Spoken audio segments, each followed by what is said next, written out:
For more reaction from today's crypto conference, let's bring in Coinmetric co-founder and Castle Island Ventures partner Nick Carter, who gave a presentation at today's conference on how institutions can embrace Bitcoin. Nick, great to have you with us. Thanks for having me. As a crypto insider, what got you most excited about this talk? Well, the talk I gave pertained to Bitcoin's energy consumption, which has been enormously in the news lately, and of course has been one of Elon's issues with the asset, and it was discussed today during his own panel. And the point I was really laying out was simply the fundamentals are getting better in terms of the sustainability of Bitcoin. So when Elon Musk is concerned about the environmental aspect and he says that likely Tesla will accept Bitcoin as payment at some point, in terms, from the environmental standpoint, since that was the primary reason why he stopped it in the first place, when do you think that resolves itself to the point where he might start doing it? Well, what he said today was cause for optimism for sure. And I'm glad that he has begun to evaluate the facts on the ground because they're very favorable. China turned off Bitcoin mining. They effectively banned it. And that Chinese hash rate was very much influenced by energy produced by coal. A lot of the new hash rate, some of those miners are relocating. Some of them will never come back online. A lot of that's being replaced by mining in Canada and the US, where miners are much more sustainably focused. We're also seeing a lot more disclosure from miners. 32% of hash rate joined a council, Bitcoin Mining Council, and they've produced quarterly disclosures now. And within that sample, the miners were 67% renewable or nuclear powered. So the miners that are disclosing, and a lot of these are Western miners that are exposed to Western capital markets, are disproportionately sustainable in their operations. So all Elon had to do was look at the ground truth, and it seems like he's changing his tone now. Yeah, I mean, in the span in which he said that he had concerns and he was going to stop accepting Bitcoin as payment, Bitcoin did turn off the mining. And so I'm wondering how much greener did mining become when China banned it? We're not going to know for sure until we can pinpoint where some of this hash rate is migrating to. On the one hand, it may go to Kazakhstan, which has a carbon intense grid, or it might go to the US. We know it's lots of new hash rate is being onshored in the US.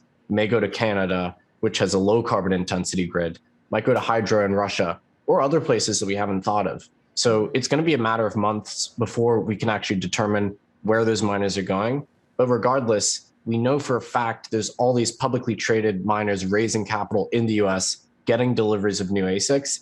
And those miners, by and large, are seeking out sustainable energy. Some of them are buying carbon offsets. They're much more pro-sustainability than the largely anonymous Chinese miners that we had before. What's your guess in terms of Bitcoin mining, Bitcoin becoming green enough for Tesla to start again? I mean, you said a matter of months. You think, accepting it as payment follows shortly afterwards? Well, it's an arbitrary threshold kind of imposed by Elon himself, so I can't know what he's thinking exactly. Of course, I think Bitcoin is perfectly suitable for payments today. And of course, the environmental costs are offset by its enormous utility. So any amount of carbon intensity would be sufficient to warrant accepting Bitcoin in payments, in my view. It sounds like, though, you think that in a matter of months, the greenness, if you will, of Bitcoin will increase astronomically just because it's going to be relocated most likely to areas that use less carbon-intensive power to power it. Right now, I'd say we're in a wait-and-see mode. I'm very optimistic. The data we have is good, for sure, in terms of sustainability, but it is just going to be a matter of seeing where those miners do actually end up locating themselves, for sure. Nick, great to have you with us. Thank you. My pleasure. Thank you. Nick Carter. Tim, I focus on it because on this aspect because Bitcoin got a boost when Elon Musk said he was going to accept payment. And when a big company, S&P 500 company like Tesla, starts accepting Bitcoin as payment, that could actually open the floodgates for more companies to make that same move. It was part of the floodgate to 60,000, wasn't it? Yeah. I mean, the discussion of 1% of Treasury of corporate balance sheets was enough to get people there. And I recognize that the headlines that are created by Elon and by Cathie Wood, and I think to a lesser extent, because I don't think Jack Dorsey's seeking headlines, are really important for sentiment. But my guess is they don't get anywhere near the top, the top echelon of most influential people in Bitcoin and in crypto. They just happen to be people that are influencers. So, I mean, it's nice to know that Tesla may at some point adopt. But I do think it's going to really be more about the actual adoption of corporate America, but also the continued development on top of these platforms. I think the Ethereum news today was probably more important.